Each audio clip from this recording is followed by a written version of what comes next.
Comenzaremos el estudio con este Upanishad que dice, condúcenos de lo irreal a lo real, de lo falso a lo verdadero, de las tinieblas a la luz, de la muerte a la inmortalidad. Más brillante que el sol, más puro que la nieve, más útil que el éter, es decir, eres tú. Y comenzamos el estudio de esta bella obra que tanto lo oculta el sistema porque dice, la verdad sea que de todo. Y si sin ver, tomo uno. Capítulo 5, estamos en la página 176. En la última edición, rápidamente, estuvimos analizando la unión del logo masculino con el logo femenino. En este caso era Baco. En Sationisaica, en Baco, entre otras alegorías, representado como enamorado. ¿Entiendes? El logo femenino, de la suave y genial brisa, el santo neuma, bajo el nombre de Laura Plácida. Y ahora dejaremos a Godfrey Higgins que hable. Cuando los ignorantes padres construían su calendario, hicieron de este gentil Céfiro dos santos católicos romanos, Santa Aura y Santa Plácida. Es más, incluso llegaron al extremo de transferir el alegre Dios en San Paco. También ocurrió eso después con Buda, unos católicos jesuitas misioneros estudiaron la historia del gran Buda, que su padre lo presionó en un palacio y lo metieron en la leyenda cristiana como San Josafat. No te parte no voy a explicar eso, que eso es un robo que hicieron los cristianos de Buda y lo metieron como San Josafat. Incluso llegaron al extremo de transferir al alegre Dios en San Paco y de hecho mostraron su taúl y reliquias en la roca. La festividad de las dos santas benditas, Aura y Plácida, se celebra el 5 de octubre, cerca de la festividad de San Marcos. Esto lo dice Hingis, Sonacalixis, también Dupois. Ahí nos quedamos en última lección y hoy arrancaremos con las leyendas paganas nórdicas de la creación. Volvemos con los nórdicos, los escandinavos, los vikingos. Le hace una comparación, cuánto más poético y cuánto más grande es el espíritu religioso que se encuentra en las leyendas paganas, entre comillas, nórdicas de la creación. Ya vimos lo que era la Grecia, cómo transfiguraron ellos por sus mitos poéticos, cómo hicieron esas antropomorfizaciones. Cuanto más poético, cuanto más grande es el espíritu religioso que se encuentra en las leyendas paganas nórdicas de la creación, en el abismo infinito del pozo mundanal. La brecha de Ginnungagap, donde braman con furia ciega y en conflicto la materia cósmica y las fuerzas primordiales. Sopla repentinamente el viento del deshielo. ¿Quién sopló? Ya vamos a ver. Ese viento, ese pelo. Por eso mismo al principio, eso de Baco con ese el viento céfiro, ¿no? Aunque le hicieron dos santos. El viento, otra vez, vamos a leer el viento en los nórdicos. Cuanto más poético y cuanto más grande es el espíritu religioso que se encuentra en leyendas paganas. Nórdicas de la creación, en el abismo infinito del pozo mundanal. Es el PDF aquí, en el insondable abismo del mundo. Muy diferente traducción, ¿verdad? El insondable abismo del mundo. Dice allá. Vamos a ver, en el abismo infinito, insondable, acá, del pozo mundanal. Un pozo, ¿no? Que no tiene nada, que no tiene un fin. En ese abismo infinito, el pozo mundanal, está la brecha de Ginnungagap. Esta brecha, una grieta, una fisura, un agujero, una grieta. La brecha de Ginnungagap. Ginnungagap, lo estudiamos en otras partes, estos los nórdicos, es el vasto abismo primordial. Como el espacio, ¿no? Un vasto abismo primordial, que no tiene arriba, no tiene abajo, no tiene izquierda ni derecha, ni adelante ni atrás, el espacio. Es el vasto abismo primordial que existe antes de la creación o la evolución, ¿no? Del mundo o el universo. Existía antes ese espacio, antes de la creación, antes de la manifestación, antes del Manvantara. Se encuentra entre los reinos del hielo, Niflheim, y el reino del fuego, Muspelheim. Esto es interesante. Yo lo estoy analizando. Cuando choca esa escarcha, el hielo choca con el calor y ahí surge la vida. Bueno, ese ese espacio se encuentra entre estos dos reinos, del hielo y del fuego. Los opositores, ¿no? Con masculino y femenino. Era un vacío profundo y oscuro, como el cielo, donde el calor de Muspelheim y el frío de Niflheim se encontraron los dos, dando origen a la vida, el agua y el sol. No, ahí nacen los peces, los anfibios, dicen los evolucionistas que ahí no es la creación, es los prototipos, esos protoplasmas, donde el calor y el frío se encontraron, dando origen a la vida y a la creación. Ese es el Ginnungagap, en ese abismo infinito del pozo mundial, la brecha de Nungagar, donde braman con furia ciega y en conflicto, una guerra entre la materia cósmica y las fuerzas primordiales que quieren tomar. Esta brecha donde braman, donde luchan, dice, con ciega y rabiosa furia, y las materias cósmicas y las fuerzas primarias, esas luchas primordiales, donde braman con furia con una furia ciega y en conflicto, están como en luchan, y la materia cósmica, que es la casa que hemos estudiado, la materia que se diferenció, el Ariti, que le dicen los orientales, el Munapakriti, la raíz de la materia, el Esfavabat, del filósofo budista, o el espacio que nosotros conocemos. Donde Brahman, en esa brecha hay una lucha, braman con furia ciega y en conflicto, en guerra, conflictos, la materia cósmica y las fuerzas primordiales que lo quieren dominar. Como Ymir lo matan y ahí es la creación de sus dientes, dice que nació de sus lágrimas, de la sangre de los océanos, de sus cabellos, los árboles. Donde drama en conflicto la materia cósmica y esas fuerzas primordiales, que son Fojat y sus hijos, ¿no? Como hemos visto en las estancias, Fojat y sus hijos, que son el sonido, la luz, el calor, la electricidad, el magnetismo, la cohesión, la fuerza atómica, esas 7 fuerzas, los hijos de Fojat. Están luchando ahí entre la materia cósmica y las fuerzas primordiales para el comienzo de la creación de la evolución. Y de repente sopla repentinamente el viento del deshielo, sopla como el céfiro, ¿no? Del Baco, el céfiro, sopla repentinamente ese viento, como el aura plástica que estuvimos hablando, o el suave viento de los poetas griegos, sopla repentinamente el viento del deshielo. Es un viento de calor en este caso. Es el Dios no revelado quien envía su aliento benéfico desde Muspelheim, la esfera del fuego dentro de cuyos rayos resplandecientes avista este gran ser, mucho más allá de los límites del mundo de la materia. Y el ánimo es el alma de lo invisible en este caso. Quien envió ese viento, se ocasionó ese de cielo, el viento plácido, dice Dios no revelado entre comillas. El PDF va a decir Dios no manifestado, inmanifestado. Es muy diferente, no revelado que inmanifestado, pero bueno, es la traducción coloquial. O sea, Dios no revelado, no revelar, revelar, me encanta la palabra, Isis sin velo, Isis revelada. Levantar de nuevo el velo de la gran diosa Isis, por algo él le colocó este nombre maravilloso a esta obra, ¿no? Estoy diciendo el frontispicio de su templo de Sais, la Isis Saítica, soy todo lo que fue, ella es y será, y ningún mortal ha levantado nunca mi velo. Estos son los registros acásicos, Elena entró en ellos con los ministros, pues esta obra universal. Bueno, ¿quién sopla repentinamente en esa guerra? Las fuerzas primarias con la materia cósmica, sopla de repente es el viento del cielo. ¿Quién va a ser? Este viento lo envió Lucifer, el no revelado. Quien envía su aliento benéfico desde Muspelheim. Ese aliento benéfico puede ser el Jiva que dicen allá, el prana o el oxígeno que respiramos cada vez. Es el Dios revelado que envía su aliento benéfico desde Muspelheim. Como hemos visto, Muspelheim es el reino del fuego, de los nórdicos. Quiere decir Muspelheim, fuego del mundo, o mundano, es la región del fuego. El infierno cristiano, ¿dónde está el diablo en el infierno? Bueno, él envía el aliento que nos da vida. Él envía la mente, cuando nosotros teníamos los humanos, él nos envía la mente, él los manasaputra. El infierno cristiano está muy pequeño. La idea de Dar Surtur, dicen en los nórdicos, Dar Surtur, que es el humo negro, del cual surgen las centelleantes lenguas flamígeras. Vemos esas dos oposiciones, siempre la oscuridad genera lo que es la luz genera la oscuridad y así sucesivamente. Ese humo negro del cual surgen centelleantes lenguas flamígeras, lenguas de fuego flamígeras. Establece una conexión entre Muspel y el dios indio Agni, lo vamos a estar viendo, ese dios del fuego con Muspelheim. También se designa como el nombre de Muspelheim, una región de fuego situada al sur. Antípodas, como dicen aquellos, ¿no? Dicen Muspelheim. ¿Quién envía ese aliento? Es el Dios no revelado.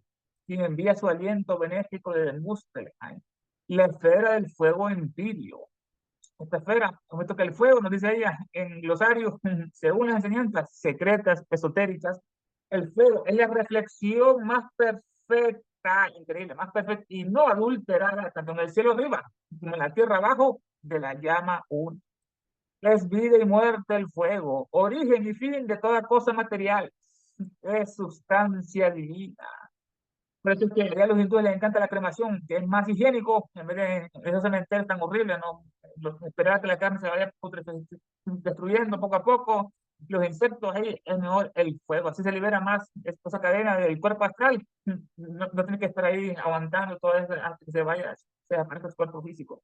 Origen y fin de toda cosa material del fuego es sustancia divina, el fuego, como Lucifer, ¿no? Es materia, el fuego y espíritu a la vez, como el sol es materia y espíritu. Bueno, en Muspelheim está quien envía su aliento benéfico de Muspelheim, la esfera del fuego empirio. Es empirio, que es literalmente el interior del fuego, el empirio. Pirómano, fuego, no el fuego, pirómano. Pirosis es el interior del fuego, el empirio es el infierno, como llaman los cristianos, es una región celestial, divina, o el paraíso en este caso. También, ya en la teología católica, es el cielo o paraíso supremo, el más alto, o el espíritu, increíble, dentro del fuego, dicen ellos, ¿no? A menudo asociado con la morada de Dios y los ángeles están en el empirio. o con un estado de perfección espiritual, como el nirvana. Es un estado de conciencia, donde no hay presente, solo hay el eterno presente. En la cosmología más antigua también se usaba para escribir el cielo más externo, el empirio más externo, donde se creía que se movían los astros, los soles. En la teología católica medieval se muestran todos los cielos, el empirio. Es asimismo el sitio de la presencia plena de Dios, dentro del fuego, el diablo, donde residen los ángeles y las almas acogidas en el paraíso del espíritu, así como de los bienaventurados. Llamamos una representación de empirio que nos hace Dante Alighieri en su Divina Comedia, el empirio. Quien envía su aliento benéfico desde el infierno, Muspelheim, la esfera del fuego empírico, dentro de cuyos rayos resplandecientes habita este gran ser. Adentro del fuego, de estos rayos, ¿no? Dentro de cuyos rayos resplandecientes habita este gran ser, ¿no? El gran Lucifer. El diablo Satanás que habita en el fuego del infierno es un cristiano católico. Es el Muspelheim nórdico. Él es el bueno. Jehová es el malo. Dentro de cuyos rayos resplandecientes habita este gran ser, mucho más allá, está en el más allá, no, mucho más allá de la materia, de los límites del mundo de la materia. Este mundo de la materia habita más allá de la materia, habita en los estados internos de conciencia, los que están más allá de la materia. No tienen esos calabozos o esas cadenas. Dentro de cuyos rayos resplandecientes habita este gran ser, mucho más allá de los límites del mundo de la materia, el ánima. El ánimos, el alma de lo invisible, el omnipresente y omnisciente. Dice en otra parte, el ortodoxo Lucifer, es otra parte prácticamente de lo invisible. Natal PDF, es lo siguiente, nos quedamos en la Dionisaica de Nonus, aparece Baco enamorado de la suave y huecona brisa, aura plácida, es el Espíritu Santo o el Céfiro, en este caso plácido.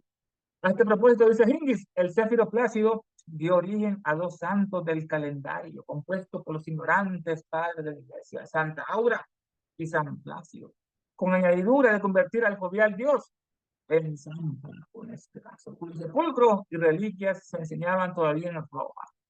La fiesta de Santa Aura y San Plácido se celebra el 5 de octubre, poco antes de la de San Barco. Aquí hay una nota de pie de página que no está en original. Acá, bueno, sacado Hingis, Anacalixis, veces también Ducroix, en este caso. El 316, mucho más sublime y poético. Ahí comenzamos. Es el espíritu religioso del mito escandinavo. En el insondable abismo del mundo, inundado, luchan con ciega y rabiosa furia la materia cósmica y las fuerzas primarias. Cuando el Dios inmanifestado, ahí se no revelado, el Dios inmanifestado, el diablo, envía el benéfico soplo desde el cielo, desde la ígnea esfera del empirio, ¿no? Entre cuyos refulgentes rayos moran, mucho más allá de los límites del mundo, en este caso. Vamos acá, dice, bueno, el espíritu, bueno, el ánima, alma lo invisible, el espíritu que medita sobre las aguas oscuras y abismales, llama al orden desde el caos. Y una vez que dado el impulso a toda la creación, a toda la evolución, la primera causa se retira y permanece para siempre en statu ex condi. Las antigüedades nórdicas, año 401 a 406, y el canto, el Voluspa en el Edda. Hasta ese ánima que envía el aliento caliente, ¿no? Del infierno, de Muspelheim, que nos da la vida, el puro de cielo, así nace la creación, se derrite el fuego, se junta con la jercache del hielo de Niflheim y Muspelheim. Mucho más allá está él de los límites del mundo de la materia, y el ánima, el alma del invisible. El espíritu que medita, como Lucifer, ¿no? El Prometeo liberado, el espíritu que medita, como Brahma Vishnu, flotando en el loco. El espíritu que medita, el espíritu flotante, es muy diferente, está flotando, está meditando, pero bueno. El espíritu que medita sobre las aguas oscuras. Es la materia aún no diferenciada, ese caso, ese víctima, la que va a usar ese punto al aire y se va a diferenciar en el espacio y en el espacio. El espíritu que medita sobre las aguas oscuras y abismales. Llama al orden del caos. Llama el orden en griego es el cosmos. Llama al cosmos desde el caos. Llama al orden desde el caos. Lo que pasa con el último Mahapralaya, ¿no? La noche esa eterna, viene después el Manvantara, el despertar, la aurora, la mañana, hace el sol, pues. Llama al orden desde el caos. Ese caos es el abismo y la gran profundidad. Fue personificado en Egipto por la diosa Neis, la gran diosa Neis, no era el espacio. Es anterior a todos los dioses, en el espacio. Es el único dios sin forma ni sexo, en el espacio, que se dio nacimiento a sí mismo y sin fecundación. al espacio, yo no creo, nadie lo creo, todo el espacio no es una de la opción secreta del premio, ¿no? Y que dio nacimiento a sí mismo y sin fecundación. Es adorado bajo la forma de una madre virgen, el espacio, ¿no? Y depende del mito, ya en el plano humano, es María, la virgen embarazada de un Espíritu Santo, la mamá de Buda, que fue fecundada por un elefante en un sueño, la de Krishna también es adorado bajo la forma de una madre virgen. Es el espacio, anterior a todos los soles y a todos los dioses. Ese es el caos. El espíritu que medita sobre las aguas, Lucifer, oscuras y abismales, llama al orden desde el caos. Y una vez que ha dado el primer impulso, importante, ¿no? Es como el rayo primordial divino, es la estancia, la última secreta, como el rayo primordial divino, se anuncia la aurora del Manvantara, Lucifer descendiendo a los cielos. El primer nacido, el más antiguo de todos. Y después dicen los católicos, no, el diablo es sabio, el diablo nos engaña, dicen en todas partes, pero es más antiguo que nosotros los humanos. Todos lo ven al diablo, de todo lo que es malo. No, y no dan cuenta que está adentro del Vaticano, ese de Juan. Llama al orden del caos, y una vez que ha dado el primer impulso a toda la creación, toda la evolución, la primera causa, aquí se aparece como el primer logo y manifestado. La primera causa, el, la primera de todas, el absoluto, no la feudal, para Brahman, el Ensof. Como dicen los cabalistas, la primera causa se retira y permanece para siempre en estatus ascondido, oculto. Aquí en otra parte nos dice que esto es el primer logo manifestado. Nos dice que solo da el plan divino, la ideación cósmica, el plan divino como arquitecto, y después se retira al silencio, a la oscuridad. La primera causa, en de generación, se retira y permanece para siempre en estatus ascondido. Después que dio el impulso a toda la creación, se retira la primera causa y permanece para siempre, como hace el primer logo manifestado, da el plan divino y se retira a la oscuridad y al silencio. El primer logo se retira y permanece para siempre en estatus ascondido. Estado oculto, como ocurre con el primer logos, está muy cerca de lo absoluto, que solo da el plan divino, la idea cómica y se retira a la oscuridad y al silencio. Entonces acá estamos en los nórdicos de Malet, en sus antigüedades nórdicas, ahí están, 31, 106, en el canto del Voluspa y Malet. Ernesto, Sí, hermana. eso no lo entiendo, de que da aliento. Sí. No, y una vez que ha dado impulso a toda la creación, la primera causa se retira y permanece para siempre en stato abscóndito.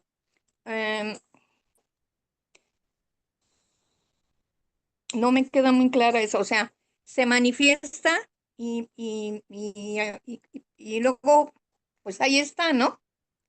Hasta que viene el pralaya, ¿no? Y es cuando, es a lo que se refiere cuando entra en estado, siempre en estado abscóndito. ¿Se refiere al pralaya o es otra cosa? En este caso, como estamos comentando, hermana, que es como el primer logo es manifestado, que está muy cerca de lo absoluto, ¿no? Que para ver bien soft, entonces lo que él hace solo da el plan divino, como un arquitecto, imagínate, solo hace el plan, se lo da, lo termina y se lo da al constructor, a los albañiles, y él se va, él ya no trabaja, ¿no? Ahí, ¿no? Solo se va y se retira, ¿no? Pero no pasa con este arquitecto, solo da, es como muy espiritual, y no puedes hacer que la materia, entonces solo da este plan divino, este gran plano, el universo, lo da plano ya hecho Ajá. y después se retira a la oscuridad y al silencio hasta que vuelve otra vez otro más otra valla, otra oscuración y hay que esperar otra vez miles de años para que él vuelva otra vez, ¿vale? El plan divino y se retira Ok, nuevamente. ya entendí la idea. Gracias, Ernesto. Excelente, hermano, estamos ahí pronto lo quieras. Tratado de Antigüedades Nórdicas del autor de Malet. Él nació en 1730, Paul Henry, un gran escritor, historiador ginebrino. Es conocido principalmente por su introducción a la historia de Dinamarca, vikingo, ¿no? Traducida inicialmente al inglés por Tomás Percy, con el título de Antigüedades del Norte, esta obra, ¿no? Que incluía la primera traducción al francés de la era medieval, fue la primera traducción pues, al francés de la era medieval. Él fue profesor de Bellas Artes en la Academia de Copenhague, la ciudad de Dinamarca. Se sintió atraído naturalmente por el estudio de la literatura antigua, lo que le gustaba, le resonaba. Y la historia de Dinamarca, su país adoptivo, le gustó mucho. En 1755 publicó los primeros frutos de sus investigaciones bajo el título Introducción a la historia de Dinamarca, una intro que trata de la religión, la moral, las leyes y las costumbres de los antiguos daneses. Pues, leyes, moral, religión y costumbres. Una segunda parte escribió más particularmente relacionada con la literatura danesa, monumentos de la mitología y la poesía celta, en particular de los antiguos escandinavos. Publicada en 1756. Se tradujo al inglés con notas y prefacio del obispo Tomás Terce. Fue publicada en 1770, tomado el título, Puesta de Antigüedades del Norte. Estamos, Elena, esta parte. El libro tuvo una amplia circulación y atrajo mucha atención debido a que fue la primera traducción al francés de ese era medieval, ¿no? Malet en sus antigüedades nórdicas. Esta obra representa el primer tratamiento exhaustivo de las mitologías nórdicas en inglés. En la segunda mitad del siglo XVIII vio el surgimiento en la escena literaria europea de un inmenso interés cultural en los mitos y leyendas del mundo nórdico.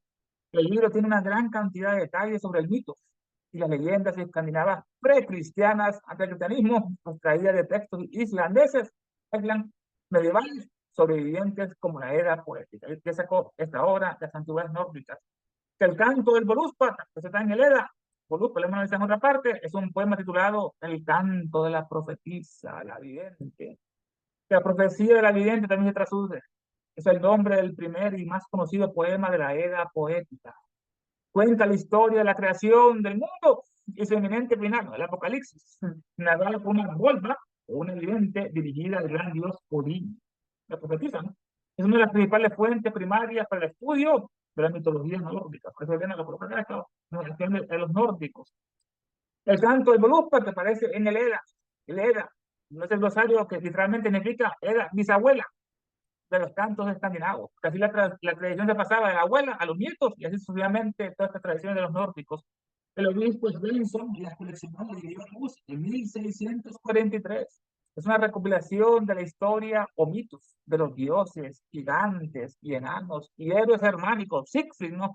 Mató un dragón, se volvió inmortal donde la sangre le cayó, excepto una hoja, que le cayó en la espalda en el corazón. Hace mucho Aquiles, ¿no? Con su talón, lo sumergieron al lago y la nodriza le agarró los talones, ahí no tocó el agua. Y después del punto débil que sabían los dioses para meterle la flecha. Aquiles. Bueno, esta es la cuenta de la historia de los dioses, los gigantes, enanos y héroes germánicos, Siegfried, Logerin, Parsifal. La palabra Eda significa ciencia o sabiduría, y tiene mucha analogía con la voz sánscrita, Veda. Allá se divide la historia de los indios, antes de los Vedas y después de los Vedas, no antes de Cristo, antes de los Vedas, antes de su sabiduría. Y tiene mucha analogía esta palabra Veda con la voz sánscrita, Veda, y con otros nombres del hebreo y el árabe y el latín, etcétera, que expresa la misma idea. En este caso, eso es el Edda, el Voluspa. Vamos acá a la traducción que dice acá. Dice, en el insondable abismo del mundo, Ginnungagap, luchan con ciega y rabiosa furia la materia cósmica y las fuerzas primarias. Cuando el Dios inmanifestado, no revelado, envía el benéfico soplo, el Dios del soplo benéfico, el de cielo, desde la ígnea esfera del empirio, del músculo, entre cuyos refulgentes rayos mora mucho más allá de los límites del mundo, más allá de la materia. El alma del invisible, el espíritu flotante, ahí dice, el espíritu meditando, el espíritu flotante sobre las negras aguas del abismo. Hace surgir del caos el orden, y después de dar el impulso a la creación toda, queda la causa primera en statu abscondi. Me nota acá, la agregó él, aquí le dice Malé, antigüedades nórdicas, página tal, tanto el Bruspa en las islas. Vamos a ver si podemos ver unas imágenes, hermanos, a ver si se pueden ver por acá. Reducir un poco, ajá, sí. Ginnungagap, este es el primero, es ahí ese gran abismo, ¿no? Ese gran vacío, el espacio, ¿no? Que de repente hubo esta coalición entre titanes, en los primordiales, el hielo de Niflheim con el fuego de Muspelheim chocan, y ahí comienza lo que es el calor, la vida, como nos dice este es el Ginnungagap, en una de sus representaciones en este caso, Ginnungagap. El segundo, Agni, mencionamos el dios del fuego de los hindúes, nos colaboran mucho, es una representación, estos hindúes tienen una forma de pintar bastante maravillosa, tienen sus dioses con doble cara, bramando de su boca fuego, el casco que tiene casco dorado, tiene una mano en loto, acá está señalando algo, acá otra cosa, y tiene acá, este es el dios del fuego, Agni, que tanto lo adoran. Este es más antiguo que Brahma, Vishnu y Shiva. Agni nos lo explica otra parte, es el dios más antiguo que esto de la Trimurti, el dios del fuego, Agni, que es lo más perfecto, dice esa reflexión, tanto arriba como abajo. Esta es la siguiente, otra representación del dios Agni. Estos hindúes siempre con varias manos, como le encanta a ellos, ¿no? Dos cabezas. Aquí tiene si un cristiano mira esto, el diablo, ahí inmediatamente, miren el demonio, con los cachos ahí, el fuego, del infierno, como pintan a Buda, ¿no? Que le gustaba mucho el anaranjado. Como los brahmanes eran amarillos, se vestían amarillos, Buda se vistió de anaranjado para dar su propia magia. Y que otro elemento de Agni, con sus varias manos, vamos a ver lo que es, bueno, Lucifer, una representación, el soberbio, el orgulloso Lucifer, el ángel rebelde, que cambió la mente, no cambió todo, y por eso se sacrificó a sí mismo y es maldecido por la mayoría de la humanidad ignorante, que él es nuestro padre, él es nuestro padre espiritual, con su llave, que luce, tiene esa expresión de la cara, su fisonomía, ese orgullo, ¿no? Que tiene ahí el gran Lucifer, el empirio. Entonces analizamos el lugar del empirio que nos comentó esta parte Elena. Aquí está una versión de Dante Alighieri, está ahí con este Virgilio de la Eneida, están paseando y miran lo que cuando llegan al cielo supremo, es el empirio, ¿no? Que forma una rosa, dicen ellos, tanto estos ángeles como rosa, como el envoltorio de una rosa, y van hasta ahí, hasta el mero centro, que ahí está lo que es el empirio, la presencia plena, suprema del Dios, ¿no? En esta representación iconográfica, lo vemos, el empirio.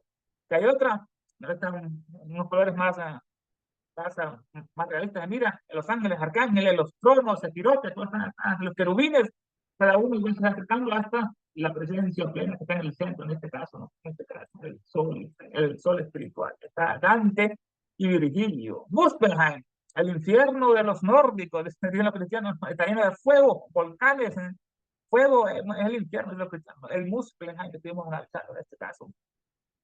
Bueno, esta representación de Lucifer, Narasimha, le dicen allá en la India, que se está devorando a las pasiones humanas, el intestino del hombre. Todo lo que hacemos en esta vida tiene sus consecuencias, no tanto en esta como en la otra, como estuvimos analizando anteriormente. Estos indios como lo pintan, con las serpientes, las cobras pegadas arriba, miren, son como 9, anientas.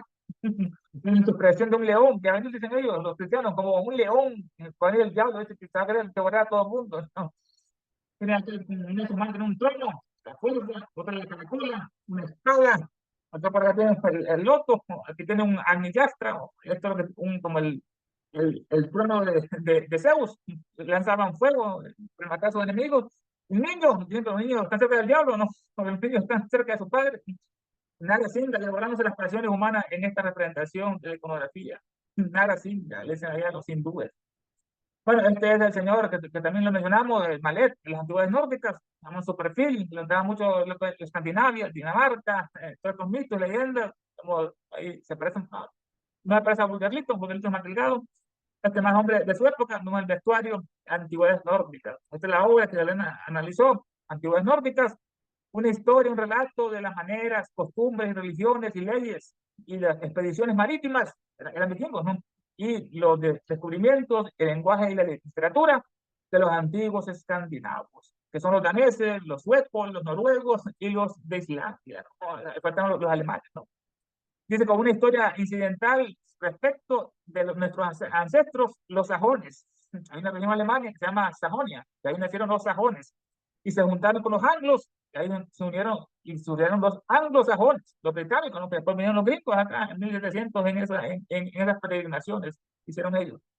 Este es el libro, que es la traducción en español, Antiguo del Norte, un relato histórico de las costumbres, maneras, religión, leyes, expediciones marítimas y descubrimientos, lengua y literatura de los antiguos escandinavos, daneses, suecos, noruegos e irlandeses, con notas incidentales respecto a nuestros antepasados, los sajones, traducidos del francés por Malet, que fue la primera traducción del francés de esta era, pero fue tanto, no, tan conocida por Malet y por el fue el traductor en este caso. Aquí está una representación de Odín, el dios que vamos a estar analizando con una vidente. Esta es la Boruspa, esta es la sacerdotisa que le cuenta a él en la Edda, en el canto del Boruspa, toda la creación, cómo comenzó y cómo va a terminar, se lo cuenta a Odín. Esta representación de los griegos, los celtas, se parece mucho a Stonehenge, allá en Inglaterra, ¿no? Que es un gran calendario planetario, así lo tuvimos con las computadoras, son relojes cósmicos, el Stonehenge, así lo crearon las antiguas humanidades para el futuro. Y este es el canto del Boruspa, evidente, la profetiza. Y después vamos a ver a todos, hermanos, comentarios, puntos de vista. Los micrófonos están bienvenidos, hermanos, cualquier opinión. Bueno, para participar también sobre lo que se preguntaba de esta última parte de el espíritu meditante sobre las aguas del abismo, ¿verdad? Esta frase es muy conocida en la Biblia también, ¿verdad? El espíritu que flotaba sobre las aguas del abismo y que en este caso da impulso a la causa primera y se retira. Entonces, sabemos que todas las palabras y las ideas que vemos aquí son alegorías y muchas son simbologías, ¿verdad? Todo eso, simbología, hoy puede ser una simbología alegórica o una alegoría simbólica, porque todo lo que se ha escrito bajo velos para que el estudiante pueda ir descifrando en él mismo. Se van despertando esos poderes psíquicos latentes en él mismo. Y por ende, entonces, vemos que todo lo que se quiere decir va más allá de las palabras o de las ideas. Por ende, una forma de entender este espíritu que se retira, podemos usar las analogías, ¿no? Por ejemplo, el verbo se hizo carne. Ahí está otra analogía, otra analogía. Claro, no es que se retire a ningún lado, ¿verdad? Ahí está, pero no participa, hasta cierto punto no participa de la manifestación, porque es la parte que sostiene la manifestación. En este caso, el espíritu flotante, meditante, es el que sostiene la causa primera, como ya se mencionó, a través de estos, los lipica, los arquitectos y todo eso, los que construyen, ¿verdad? Los cosmocratores del universo, que mencionó Ernesto. Entonces, y obviamente los otros son como los arquitectos que planean todo, pero no construyen nada. Entonces son los constructores los que hacen esta causa primera y los otros, entre comillas, se retiran. Por eso también la dualidad de manas. Mana superior o manas inferior. Manas inferior eso es el rayo de mana superior. Entonces, entre comillas, otra vez, ¿no? Mana superior está ahí, se retira, pero nosotros tenemos que activar esos principios para que entonces podamos ver esta unión entre espíritu y materia o el espíritu unido a su causa primera, ¿verdad? Porque nosotros somos los que tenemos que hacer ese trabajo. La otra cosa es que se habla mucho al principio de cada raza raíz, hay estos seres que dan la nota clave, ¿verdad? Es otra forma de ver estas cosas. El Manú da la nota clave, o el Gran Espíritu, a se le llaman, da la nota clave de esta cadena planetaria o de esta raza o de esta subraza. Por ende, y se retira, lo cual no es que se vaya a ningún lado, pero está esa Manú como humanidad, mente, manas presente, pero la nota clave es el campo y la arena donde los egos que van a encarnar van a participar basados en el karma de ese ciclo. Y la nota clave, entonces, ¿qué es una nota clave, verdad? Es el sonido, que desde arriba, desde el OM hasta acá más abajo, todo lo que es vibración, todo lo que son estados de materia y por ende la conciencia, ¿no? Que pertenece al espíritu que se retira, es la que eventualmente empieza a despertarse a través de todo esto. Adelante, Dulce. Cuando habla aquí del impulso que ha dado el impulso, es a lo que normalmente nos referimos como la ideación cósmica. Yo creo que sí, porque hay algo que da el impulso. Se usan muchas palabras. El impulso, el soplo. Hemos visto el soplo también divino. Sí, Sí, porque sigue. bueno, se entiende que de la ideación cósmica es de donde se empieza a desarrollar todo, ¿no? Al inicio de un Manvantara. Exacto. Viene la ideación y entonces empieza a activarse todo lo que se tenga que activar. Sí, por eso se usan dos cosas, la ideación cósmica, o a veces le llaman la mente divina y la sustancia primordial. O sea que la sustancia es lo que va a responder. Sí, pero vaya, para que responda tiene que haber primero una ideación, ¿no? De otra Exactamente. manera no tendría No, nada que la activara. sí. Ok, gracias. Así lo veo yo, ¿no? Por supuesto, cada quien lo va a ver a su manera, que son las analogías que para mí hice con la dualidad de manas, con estas notas claves de los manús al comienzo de cada raza, cada ronda, etcétera, etcétera, ¿verdad? Porque son siempre alegorías, todos estos nombres y esto que nos ha mostrado Ernesto también, ¿no? Estas pinturas, sabemos que en realidad es una pintura de algo que representaba o representa algo más allá, incluso de los nombres, ¿verdad? Porque en realidad sabemos que el lenguaje de los dioses, ¿verdad? Que tiene un nombre, no me acuerdo ahorita, que ese solamente, obviamente, se queda para nuestro aspecto del ego superior, porque es el Dios, es el lenguaje del Dios o el lenguaje del alma. Y precisamente la simbología, eh, creo que el símbolo, el sonido y el número son el lenguaje del alma, o sea, el lenguaje de los dioses que a veces se decía. Pero como ahora sabemos que los dioses no están allá afuera, ¿verdad? Sino que somos nosotros. Todos los dioses que se mencionaban y se han mencionado es nuestra parte interna, ¿verdad? El ego, que encarna. Entonces, ahí tiene su propio lenguaje. Nosotros aquí abajo nos entendemos con estas palabras, estos símbolos, estas representaciones, pero ahí está la idea, ¿no? Son representaciones, simbologías y, y una vez que se pone una simbología, un diagrama, una representación, es realmente una limitación de la idea que se quiere expresar, pero pues es lo mejor que tenemos. Sí, Dulce, o no habías bajado la mano. No, tengo otra pregunta. Este estado de abscóndito siempre me ha llamado a mí la atención. ¿Por qué? Porque he entendido que una vez que sales de Devacán, entras en un estado de abscóndito y entonces es cuando viene otra vez el salto a la vida. ¿Voy bien o me regreso? Bueno, no lo había Porque, escuchado de esa manera, de que después del de Bacán entramos en este estado. porque ni modo, no, o sea, estás en Devacán y tienes que terminar tu periodo. Sí. Entonces, una vez que terminas el periodo en Devacán, entras otra vez al estado de abscóndito. Y es cuando se dice que vas a ver las causas que te llevan y lo que vas a vivir, ¿no? Ah, Aunque ya, pierdas, sí, aunque pierdas conciencia de eso. sí. Eso es Eh, el estado de abscóndito, ese momento en que en un momento dado ya ya dejaste atrás tu cama loca, tu devacán, y ese es el estado de abscóndito, en el momento en que sucede eso, pues.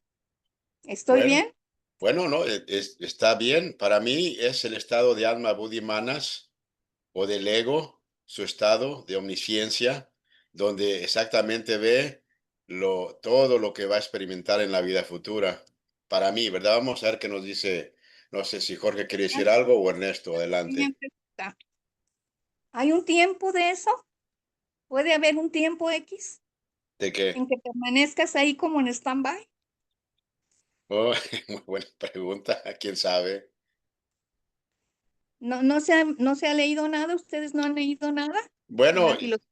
como tú lo dijiste, es de que cuando termina tu estado de bachánico y pasas a ese estado para tomar una nueva encarnación, no sé si hay un tiempo de espera, porque tiene que haber el terreno apropiado de tus padres, ¿verdad? Que te van a dar, los que van a dar el cuerpo a ese ego. No sé, tal vez haya un Realmente, estado de espera o no por tengo. eso pienso que pudiera haber un determinado lapso de tiempo, porque ni modo que inmediatamente salgo De de, Bachán. de Bacán, ¿sí? Y y entonces ya tengo previstos a mis papás, ¿no? Sí, sí, exacto, Como que tiene no me sentido, con un quién doctor, sabe. ¿verdad? Ajá, Exactamente, no sí, se me hace así como, a ver, ¿cómo está eso? sí, sí, no, tienes razón. Eso que pregunta hermana son estados de conciencia post-mortem y eso varía de acuerdo al karma de cada persona como ha hecho. Ella me dice una parte que tanto fue el impulso que dio Platón en su última encarnación, que 2400 años todavía no ha vuelto a encarnar. Platón, por todo ese impulso que dio en esa última encarnación, ese gran hombre, ese gran poeta, que dice la tradición que su madre fue embarazada virginalmente también como María, su madre más Pericogme, en ese caso. El gran Platón y sus artes, su maestro que tuvo Sócrates, le despertó lo que es el instinto filosófico y él iba a estar destinado a ser un aristócrata, un dirigente de su ciudad, ¿no? Grecia, Atenas, pero escuchar a Sócrates, que le decía la verdad, que nadie hablaba. Entonces, sido su discípulo predilecto, Platón, a Sócrates, hasta asistió al juicio que le hicieron a Sócrates en su apología, en la cuenta de apología. Él estuvo ahí presente y ahí Sócrates se defiende. Los griegos le dan el permiso para que se vaya exiliado de Atenas, pero Sócrates dice que no, que está anciano y prefiere ser condenado a lo más extremo, que era tomar la cicuta, en ese caso. Ahí también estuvo Platón en la última noche de Sócrates, su maestro. Es un estado por muerte, hermano. En este caso, sabemos que hay un juicio, ¿no? Hay una separación de principios. El cuerpo físico se destruye, quedan seis principios: el cuerpo astral, el kama, el mano inferior, mano superior, alma, buddha y mana, etcétera. Y ahí, de acuerdo, el juicio es que a dónde va esa mente, a lo superior, del de Bachán, en este caso, o a lo inferior, se queda en el Kamaloka, que uno dice que está ubicada en la luna. Ahí, en la luna están todos los espíritus, las monas que se portaron mal, que están viendo escenas de sus vidas pasadas, todo el mal que hicieron, pero están ahí sufriendo en la luna, en ese Kamaloka. Loca es un lugar que calma, es la pasión en este caso. Y el de Bachán, Dante Alighieri lo pinta que el cielo está el planeta. Unos que se portaron bien van a Mercurio, hay estados de bienaventuranza, otros son devotos, van para Venus, otros van para Júpiter, Saturno, y así sucesivamente. Y el más superior, claro, es el Sol, ¿no? En este caso, el empírico que estamos estudiando en este caso. Pero son estados por muerte, hermana, eso depende mucho de los escándalos que uno ha generado y del karma que uno ha generado en la última vida y el tiempo. Hay unos estudiantes de filosofía que incluso han hecho unas tablas de cálculo que dura 500 años, una encarnación normal, a la próxima son 500 años, los que se han portado muy bien, bueno, como Platón, es más de 2400 años y no ha vuelto a encarnar, y así va ese karma retributivo. No sé si otra mano quiere opinar. Eso sí lo tengo muy claro, pero bueno, finalmente eso no es más que el resultado de la vida anterior. Son los efectos de tu vida anterior, ¿verdad? Pero yo me refería precisamente a, ya se terminó eso. ¿Qué sigue? ¿Qué es ese tiempo? ¿Qué pasa con ese ego? Pues en un momento dado, una vez que ya salió de Devacán, y que repito, como comenté hace un momento, me parece un poquito ilógico que en ese momento ya esté, porque además yo muchas veces he escuchado aquí que uno elige por karma a los padres, ¿no? Inclusive de alguna manera llegué a escuchar también que hasta como que las condiciones kármicas propician el reencuentro de esos padres para que se dé la concepción de ese ego que van a hacer. Y eso no se puede hacer desde mi punto de vista a través de Devacán, sino tiene que haber ya un tiempo fuera de ahí, que es donde se cierra lo de la vida anterior que viví, ¿no? Esa es mi inquietud. Y tal vez para nosotros tal vez es tiempo, pero tal vez en ese estado no es el tiempo como lo conocemos. Entonces, quién sabe, ¿verdad? Por lo que dices, es el lapso de tiempo que se esperan el ego antes de tomar un vehículo. Eh, claro que ahí, ¿cómo se medirá el tiempo ahí? Me imagino que no es lo mismo que aquí, ¿verdad? Porque incluso en el sueño el tiempo es diferente, ¿no? Pero es una idea, ¿no? De ponderar sobre eso que estás diciendo, porque ¿cómo es el tiempo en ese estado omnisciente, ¿verdad? Omnisapiente. eh, eh, no sé si es que se mide el tiempo, pero claro, para nosotros, como tu pregunta, me imagino que ha de permanecer ahí algún tiempo mientras hay esa conexión que mencionaste, ¿no? de padres, ¿no? Que es a través de la ley de atracción, ¿verdad?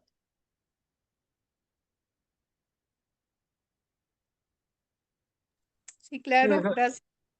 es importante lo que lo comentó el hermano, ¿no? Que allá no es el mismo tiempo que conocemos aquí, ¿no? Hay la manifestación. Allá están más allá del espacio y del tiempo. Son estados de conciencia, hermano, importante. Y esa comparación que hizo el hermano, magnífica con el sueño, ¿no? Que el tiempo no es el mismo en el sueño que en la manifestación cuando despertamos, ¿no? Es más lento. Allá son una sucesión de imágenes muy rápidas. Entendemos el tiempo. John habló sobre el Tensar, el Devanagari, ese idioma divino de los dioses, que nos dice Elena que el cielo no está ahí arriba, no, el cielo aquí está en la tierra también, está oculto aquí el cielo, como el primer continente que es imperecedero, ¿no? Que está con un plano astral, que está oculto en Maya, a los ojos de nosotros. En ese primer continente, ahí donde están habitando los dioses y hablan ese idioma que Elena lo estudia bastante, el Censar o el Devanagari. Nagri es escritura, Deva es Dios, es la escritura de los dioses. De ahí nació el sánscrito, y el sánscrito es el idioma más perfecto. Esto nos dice ella, y lo confirmó después la ciencia y la filología, que es verdad. No es ni el hebreo, ni el griego, ni el latín, ni el copto egipto. El más antiguo es el sánscrito, que es el padre y madre de todos los demás lenguajes, del chino, del cantonés, del japonés. Es el sánscrito que tiene caracteres y una forma de aprender bastante exacta. Bueno, en este caso, entramos ahora en estas canciones escandinavas del paganismo. Estamos con los nórdicos, ya vimos los griegos. En estas canciones escandinavas del paganismo hay tanto de religión como de ciencia. Me encanta eso, religión y ciencia. Bueno, religión y ciencia. Como ejemplo de este último, tomemos la concepción de Thor, el hijo de Odín, Wotan. Como este nórdico, en estas canciones escandinavas del paganismo, hay tanto religión como ciencia. Una mano está la religión y otra la ciencia. Dicen que son, Elena, que son ciencias hermanas, que, no, que están en pelea. Es como una persona que solo usa la mano derecha y no usa la izquierda. Y lo mismo con la religión. La ciencia debe ser religiosa y la religión debe ser científica, nos dice Elena en otra parte, ¿no? Como ejemplo de esto último, en estas canciones escandinavas hay de paganismo, hay tanto de ciencia como religión. Como por ejemplo de esto último, tomemos la concepción de Thor, el hijo de Odín. Thor viene de tronar. Es el hijo de Odín, que es el Zeus de aquellos, y Freya, que es la tierra, en este caso. Y el jefe de todos los espíritus elementales, dios del trueno, como el Júpiter tonante, ¿no? De los latinos, el dios de las tempestades y del trueno, un héroe que recibe el Mjolnir, ese martillo, lo vamos a estar analizando, que tiene un esvástica, un héroe que recibe el Mjolnir, el martillo de la tempestad, que su fabricante es los enanos, lo dio él. Con él vence a Alvin, lo venció en una palabra, en una batalla de palabras. No puede martillarse ni después, ¿no? Lo venció en una batalla de palabras. También rompe la cabeza del gigante Hunrir. Thor rompe la cabeza. Castiga a Loki, su hermano, por su magia maligna. Destruye a toda la raza de los gigantes. Con ayuda que hay una invasión de los gigantes, de los titanes, que toman el poder allá también en los nórdicos. Y Thor le pidió a Odín, le pidió a su hijo ayuda, igual que Zeus lo hizo con Hércules, para luchar en la titanomaquia con los titanes. Destruye todos los gigantes, Thor. Y como Dios bueno y benévolo, fija los límites en el territorio. Santifica los vínculos matrimoniales. Thor ensalza la ley y el orden, ¿no? El cosmos. Con su ayuda obra todo bien. Y también todo acto terrorífico, con los truenos que lanza. En otra parte, no dice Elena que había unos adeptos humanos en la tierra que habían alcanzado un gran poder y que ellos podían tirar truenos de sus manos, así como lo hacía Zeus, literalmente, hermano. Así lo dice, que uno era Rogelio Bacon, un monje que tuvo esas capacidades. Fue ese monje a una corte inglesa y solo tocando sus palmas, de repente salían canciones hermosas, bellísimas, solo con un tronar de sus dedos, salían bailarines bailando como fantasmas en esa corte. Otro, sentían los perfumes más hermosos, los aromas, como solo ¿qué puede tener Rogelio Bacon? Bueno, y Thor, con su ayuda, obra todo bien y todo acto terrorífico. En los Eddas es un dios casi tan grande como Odín. De ahí viene el nombre en inglés del jueves, que es Thursday, en honor a Thor, Thursday. Allá el día es Monday, el lunes, el día de la luna, no, lunes, Monday, moon es luna. El Tuesday es martes, el planeta rojo, Marte, Tuesday. Wednesday es miércoles, Wotan, Wednesday. Thursday es Thor, y viernes es Freya, Friday, viernes, Freya, por la diosa, esto. Bueno, ahí están los de la semana, y todo es un dios casi tan grande como el mismo Odín, como su padre, ¿no? Thor, en este caso, es la personificación también de la energía eléctrica, lo que vamos a analizar, la ciencia y la religión de los antiguos, ¿no? Thor, la personificación de esa energía eléctrica. Y ya usaban los antiguos. Los egipcios dicen que hay una parte, unas pirámides, que encontraron un alambre ahí como de cobre, a alguien se le ocurrió colocar un impulso eléctrico y comenzó a dar luz. Ese alambre de hace miles de años de esos egipcios. Por otra parte, nos dice Elena también que los egipcios conocían el radio, que una de las Cleopatras se comunicó por radio con un templo a otro, inmediatamente una pirámide. Por ejemplo, este último, tomemos la concepción de Thor, el hijo de Odín. Odín es el Zeus de aquellos, es el dios de las batallas, igual que Jehová, ¿no? El dios de los judíos, que la batalla, ¿no? Para matar a todos. El dios es el Saboat, hermano, Saboat, de los hebreos, no es hermano, el sábado. Es el gran dios de la era, los nórdicos. El español también lo dicen el lenguaje. Y uno de los creadores del hombre, igual que sus tres hermanos, lo vimos en otro mito, los dur, que uno le dio el cuerpo, otro lo que es la sangre y el otro le dio la mente. Es uno de los creadores del hombre, y la antigüedad romana le consideraba idéntico a Hermes, Thor, o Mercurio, o Buda, de la sabiduría. En el panteón de los antiguos escandinavos es el padre de los dioses, igual que Zeus, ¿no? Y de la divina sabiduría creadora, la Atena, ¿no? La divina sabiduría creadora. Es el dios principal de la mitología escandinava, Odín, Wotan. Se le ha considerado a sí mismo como el Marte escandinavo. El Marte escandinavo, en este caso, ¿no? El dios de la guerra, pues los romanos, los griegos se adoraban la belleza, Atenea, la sabiduría, los romanos eran bélicos, pero su dios principal era Marte. Era el planeta rojo, el dios belicoso, y por su uniforme era rojo, en honor a ese dios belicoso, Marte, los romanos, ¿no? Se le consideraba a sí mismo como el Marte escandinavo a este Odín, porque es el dios de las batallas. Y dado por hijos suyos a todos los guerreros que mueren en las armas, en la mano. Es lo que dijimos, porque eran bastante belicosos, les encantaba la fuerza. Todos los que mueren en campo de batalla eran adoptados como hijos predilectos de este dios y si mueren, eran recogidos por la Valquiria, son estas que iban en caballo, en la cabalgata, recoger a los muertos, a los héroes en combate. Dice en una parte alguien por ahí que ni un judío está en este paraíso, porque los judíos son cobardes. Nosotros crean las guerras, pero ellos no las luchan, mandan a otros, como los gringos, a otros tontos ahí que los tienen esclavizados, como a los soviéticos, y ellos no se meten. Mira, dice, cada vez que este Hércules del norte, Thor, empuña el mango de su terrible arma, el Mjolnir, el martillo, el rayo, o el martillo eléctrico, se veía obligado a ponerse sus guantaletes de hierro, sus guantes de hierro, ¿no? También lleva un cinturón mágico, conocido como el cinturón de la fuerza, que cuando se lo ciñe alrededor de su persona, aumenta en gran medida el poder celestial. Y vamos a analizar este Thor como una personificación de la electricidad, que así, ¿no?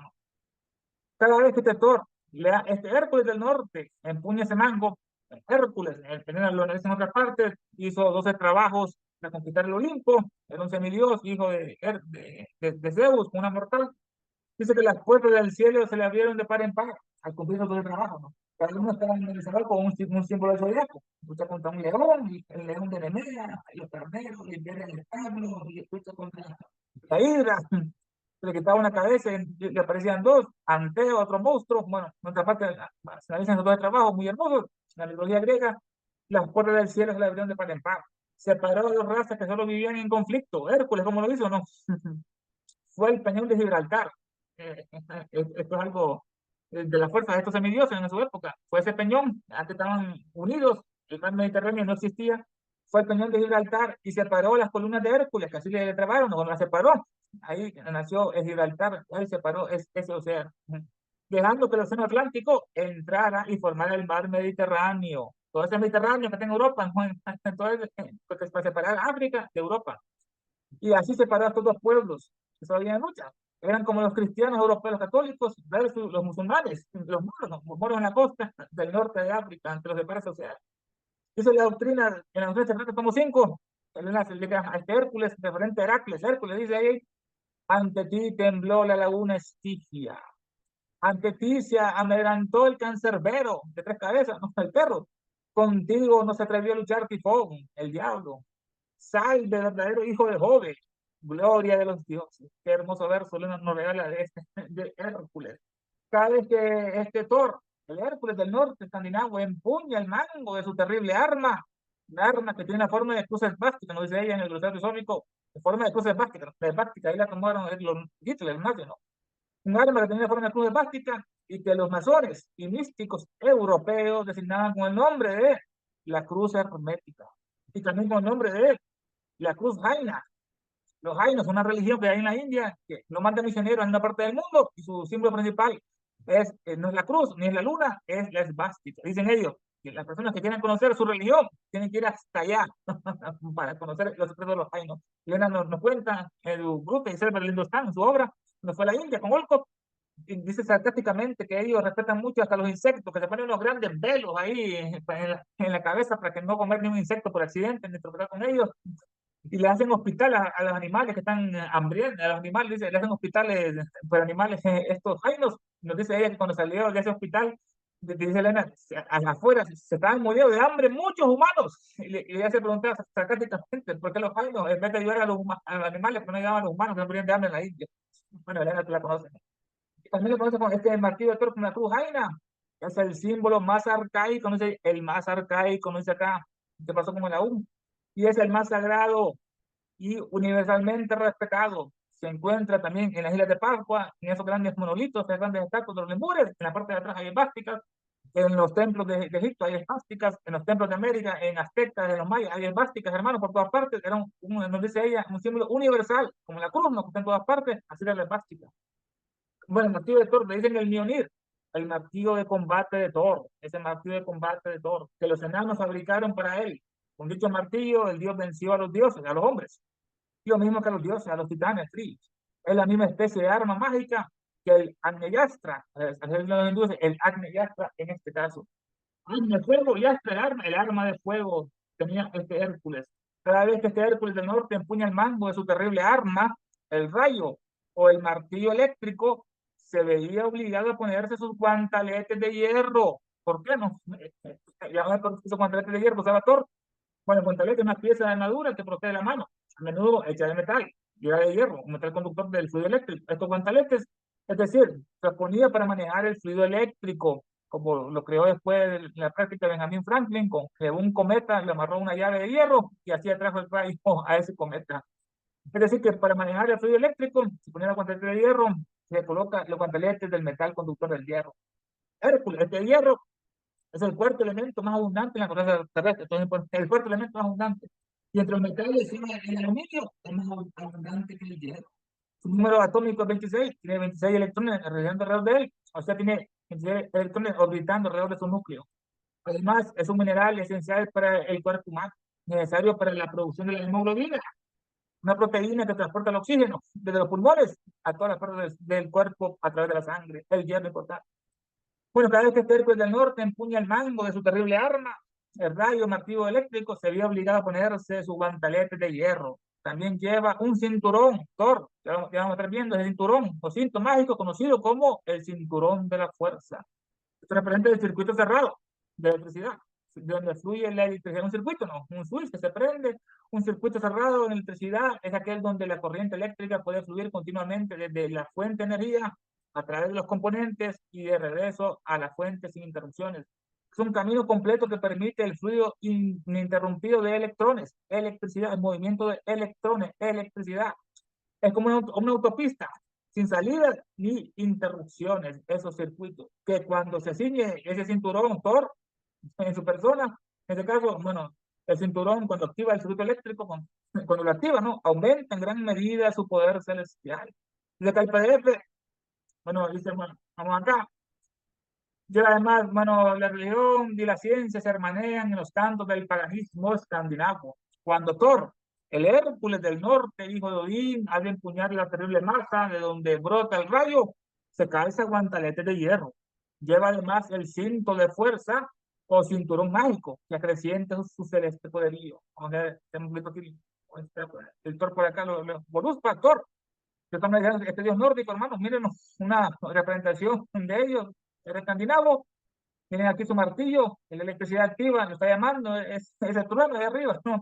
Y vemos que tiene su cinturón, estamos analizando ese cinturón, que ahí tiene esvástica, miren, ¿no? Miren las representaciones, esto es antiguo, esto no es moderno, esto es la esvástica está en todas partes, entonces en su cinturón Thor, que cuando se ponía el cinturón dice que se aumentaba su poderío increíblemente, en este caso Thor. Vemos acá, bueno, tiene su carro, su carruaje, que le están llevando unas cabras, o unos machos cabríos, ¿no? que representan la fuerza masculina bruta, ciega, ¿no? Que ocupan un conductor, así como el de Arjuna y Krishna, ¿no? Ocupan una mente ya superior que los conduzca a estos poderes inferiores, porque va a dar una descripción de que tiene ahí de oro y tiene los frenos de plata. La plata es un metal femenino, el oro es masculino, la unión de los dos representa esto. Aquí está luchando él con Torno, igual que Hércules. La vida no es, no es solo de, como decían esto, cosar y cantar. Es luchar por todas partes. La lucha interna de alguna con Krishna. Estoy luchando, mira, Thor, un dibujo muy hermoso en la lucha. Vamos a ver otra representación. Hablamos de Odín, el dios supremo de todos ellos. Como la representación de los nórdicos, como lo pintaban ese es un poco, nosotros un poco más viril. El casco tenía dos cuerpos que todas las mañanas los dejaba libres y volvían a la tarde en la noche y le contaban todo al oído, todo lo que habían visto. Así él se actualizaba todo lo que pasaba en la tierra a cada instante. El trono de Mator, Odín, el escudo, tiene aquí unos lobos, Fenrir y el otro, ¿cómo se llamaba? Los lobos sagrados de los nórdicos. Fenrir, con la lanza, un dios de la batalla, un dios de la guerra de los nórdicos en este caso. Odín, otra representación, un poco más pintoresca, de ese casco hermoso, con las alas del buitre, en los pájaros, el semblante nórdico, escandinavo en este caso, miren, miren, miren su cabellera, su barba rubia, el tipo de el cuerpo y su indumentaria específica, Thor, Hércules. Estamos en una representación que cómo separó él, el Gibraltar, el Peñón, cómo separó África y Europa, y ahí entró al Mediterráneo después. Por eso le dicen esa columna, la columna de Hércules.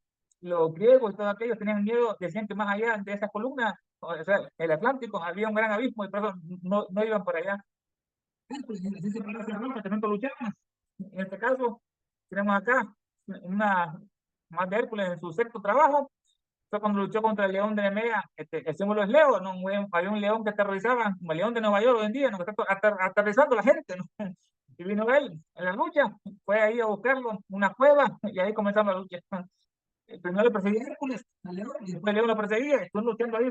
Eso dicen que aleóricamente, anatómicamente representa esta lucha, la hipófisis, una glándula endocrina que está arriba en el cerebro, por el estenoides, y que tiene dos entradas, la hipófisis y la neurohipófisis. Ahí está la glacia turca cerca del tercer ojo, la glándula pineal.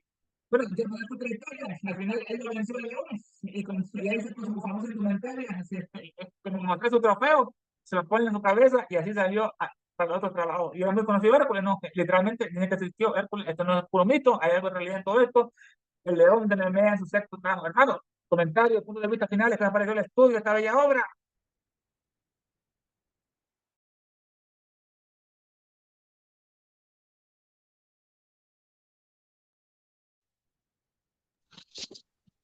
¿Puedo hablar? Y puedes hablar. Fíjense que para lo de que preguntó palabra abscóndito, yo la busqué en Google. Dice, la palabra abscóndito no es una palabra reconocida en español. Es posible que sea un error de escritura o una palabra inventada. Sin embargo, si se refiere a absconditus, que es una forma latina. Su significado en español es oculto o escondido. Entonces, eh, yo iba por el lado que comentó Vladimir, porque ah, son estados de conciencia, como todos sabemos ya, ¿no? Pero cada quien lo asimila a su manera. Este, yo tengo entendido que en esta vida se puede llegar al Devachan. Cada ser humano puede llegar al Devachan y después pasar por el proceso del post-mortem y toda esa larga de serie de lo que menciona Blavatsky, porque hasta llegar al Devachan y luego volver a reencarnar, pero para eso pues tienen que pasar años. Y yo pienso que ahí significa asconditus, escondido en el Devachan, y ya del Devachan sale directo a reencarnar. No hay, que yo sepa, no hay otra manera de ver ese abscóndito después del Devachan. O si lo miró en algún lugar que no lo lea para tener una idea, porque yo no lo he mirado en algún tema que Blavatsky lo plantee o William Cuyach o Robert Crosby. Pero sería buena idea si lo leyó por ahí, nos puede plantear el tema y pueden resultar más ideas también. Es todo.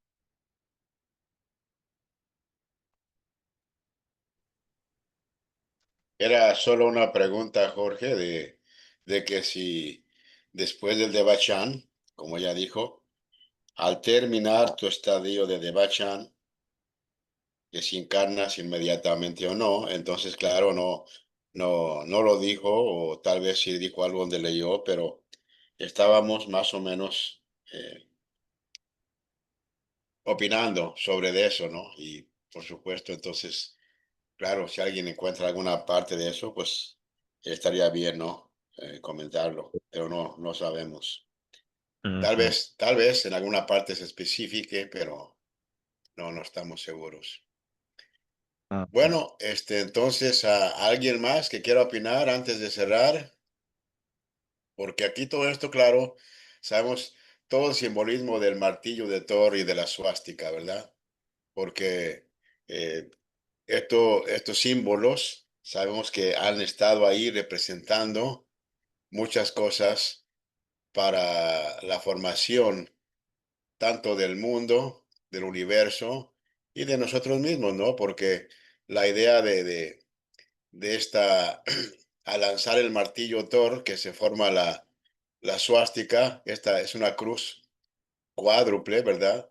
Que tiene que ver con los 4 puntos cardinales, ya sea eh, literalmente o ya sea los 4 puntos cardinales como se usan en la doctrina secreta, ¿verdad? De, de la manifestación, el cuaternario, ¿verdad? Eso es el mundo manifestado, por eso ahí está la suástica representando todo eso. Y claro, hay más que se puede decir de eso. Sabemos que está en el símbolo el lema de la teosofía, ¿verdad? De no hay religión más elevada que la verdad.